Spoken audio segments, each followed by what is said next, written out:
ڈر سنانے والا اور خوشخبری دینے والا ہوں، اور یہ کہ اپنے پروردگار سے بخشش مانگو اور اس کے آگے توبہ کرو، وہ تم کو ایک وقت مقرر تک متاع نیک سے بہرہ مند کرے گا اور ہر لائق فضیلت کو اس کی فضیلت دے گا۔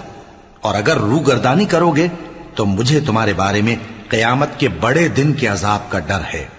تم سب کو اللہ کی طرف لوٹ کر جانا ہے اور وہ ہر چیز پر قادر ہے۔ دیکھو یہ اپنے سینوں کو دوہرا کرتے ہیں تاکہ اللہ سے چھپ جائیں۔ سن رکھو جس وقت یہ اپنے کپڑوں میں لپٹ رہے ہوتے ہیں تب بھی وہ ان کی چھپی اور کھلی باتوں کو جانتا ہے۔ وہ تو دلوں کی باتوں تک سے آگاہ ہے، اور زمین پر کوئی چلنے پھرنے والا نہیں مگر اس کا رزق اللہ کے ذمے ہے۔ وہ اس کے رہنے کی جگہ کو بھی جانتا ہے اور جہاں سونپا جاتا ہے اسے بھی۔